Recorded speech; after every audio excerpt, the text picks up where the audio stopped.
what we're going to find is that a lot of rules that applied earlier in the course, in, I want to say, chapter 2 or so, apply again here when we're dealing with random variables.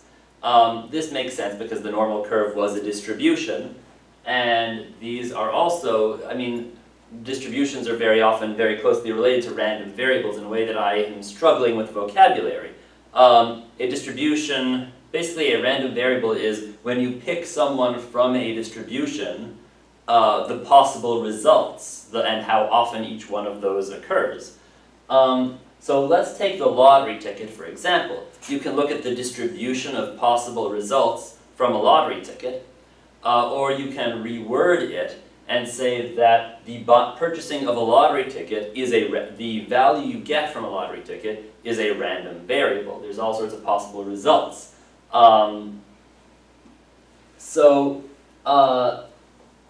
Let's look at a lottery ticket and say, what happens if? What happens if they decide to double... Oh, somebody's calling me. No, leave me alone. I'm busy.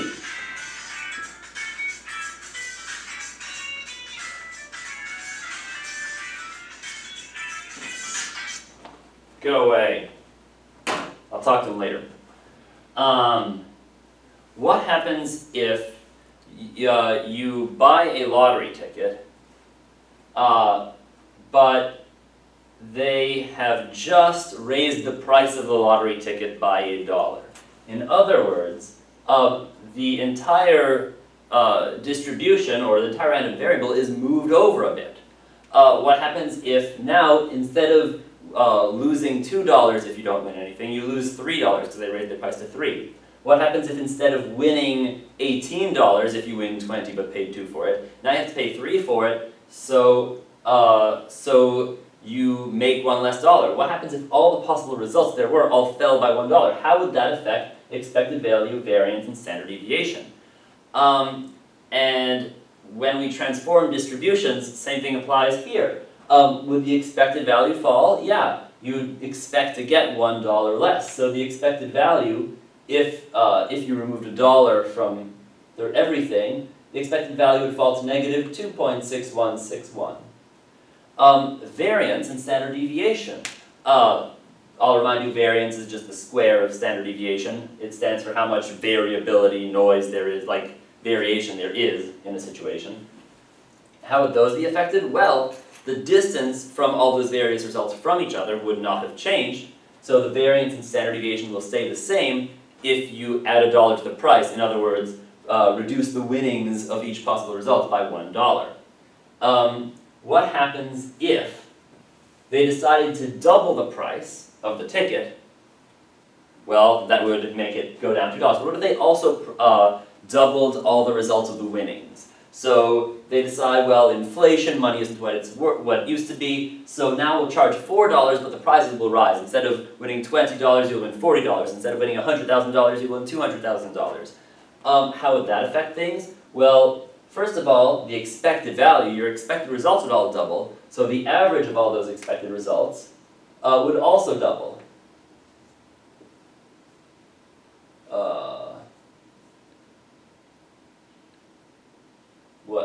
Yeah. I guess that would probably be a 2, just because it would, I don't know if it continues for rounds or what. Probably 3-2, 3-2, but whatever. The variance, would that change? Yes. But let's be careful about this. The standard deviation would double, because all the distances have doubled. And the variance, since it's the square of the standard deviation, would quadruple. You would take the doubling and it would double twice, and you'd end up with 16 times 4, 8 times 4 is 32, so 31.6. Whoa! Yeah, that grew a lot. So, yeah, basically all those changes that we saw in Chapter 2, and you can go back and find the Chapter 2 video where I talked about the transformation to distributions, we see them again here. But there is one thing that's new here that we haven't seen before in Chapter 2 that we are going to do here. And that is What happens if instead of buying one lottery ticket, we buy 2 lottery tickets?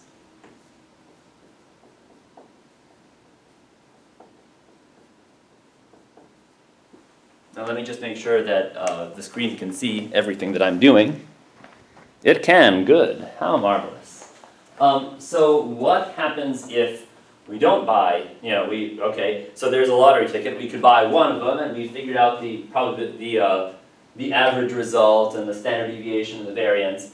But what about if we buy 2 lottery tickets? How do things change when instead of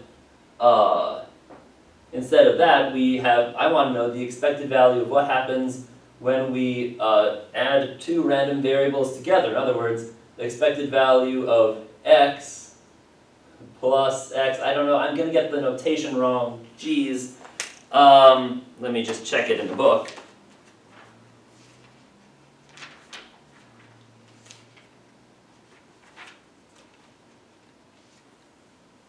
Okay.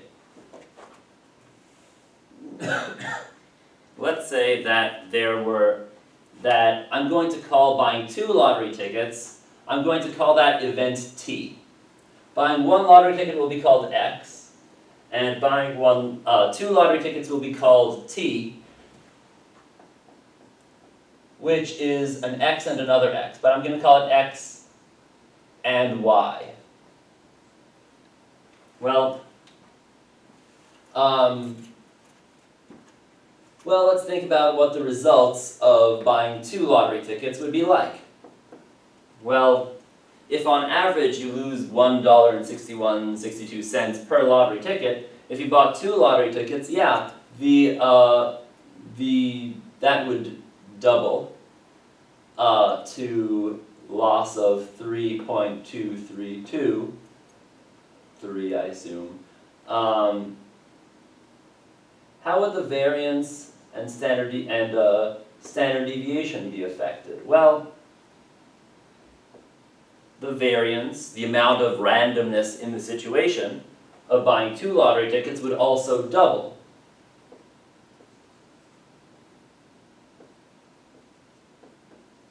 But the standard deviation would not double. The reason for this is basically that if you buy 2 lottery tickets, on one you may win and one you may lose, and the aboveness of one may cancel with the belowness of the other. Besides, if the variance amount of variation doubles, and this is the square root of this, well, what's the square root of that? Like, let me put it this way. We had the original variance of x, and it was doubled.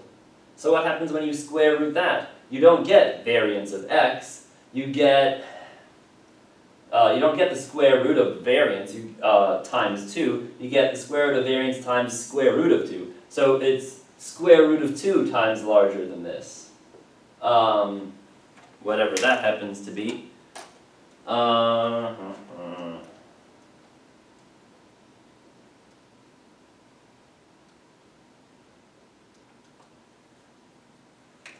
I think it's 28.567. My main point here is that you cannot, when you have 2 separate events that both take place, you add the expected values. You add the amount of variability involved, the variance, but that means the standard deviations don't get added. Different things happen there.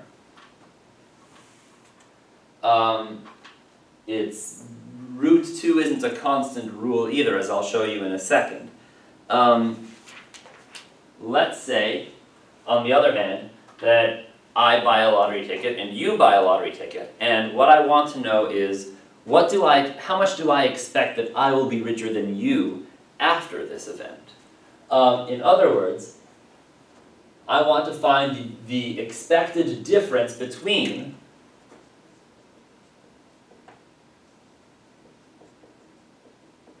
two lottery tickets. How much do I expect the difference will be between 2 lottery tickets? So let's call this event difference.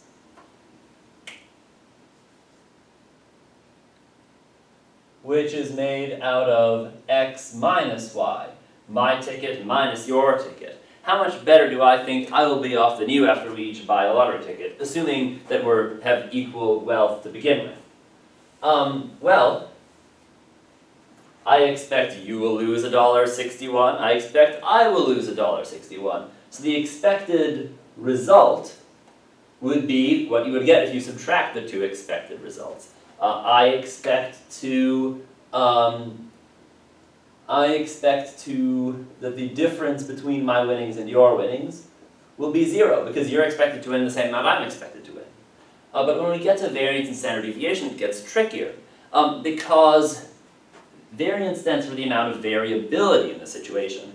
And by adding a second lottery ticket to the situation, we don't decrease the amount of randomness, we increase the amount of randomness.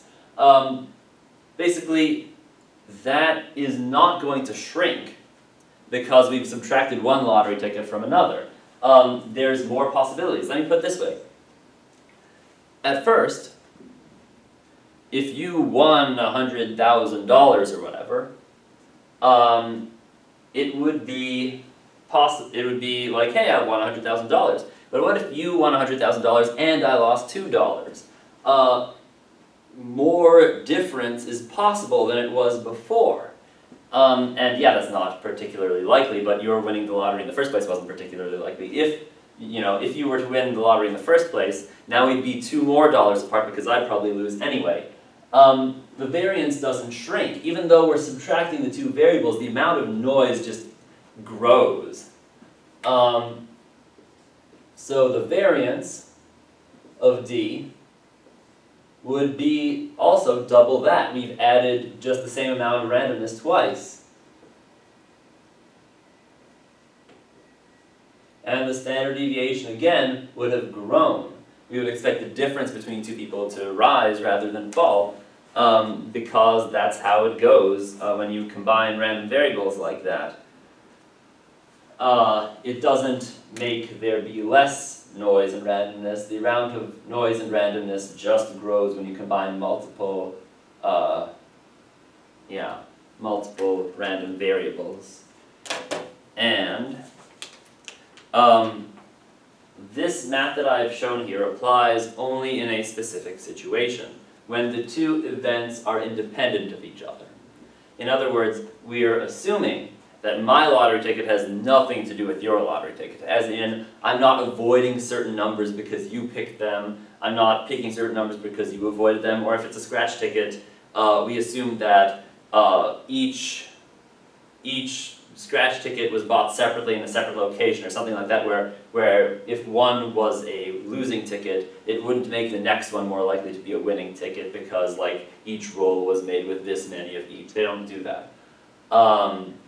So yeah, independent. And this matters because, well, later on in the course, a lot of the techniques we do, we'll have to stop and think, hold on a second, can I do this? Are these two things really independent or not in the situation described?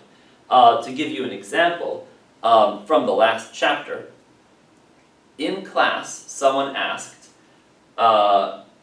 if you pick some random American and you want to see if they have, I forget what the example was, let's say, do they have dark hair? But I use the example all of Massachusetts. Well, if the first person you picked has brown hair, doesn't that mean that the second person you pick has a smaller chance of having brown hair? And the answer is, yeah, well, yes, but the population is so big that they're basically independent of each other. The difference of saying 10,000 out of 20,000 and saying 10,001 out of 20,001, that's not a big difference. They're basically independent of each other. We're going to find that if our sample size is too big, then we won't be able to do this math because, later on in the course, because though they aren't independent of each other, because we're running out of brown-haired people in Massachusetts. But we will get to that around chapter 8 or 9.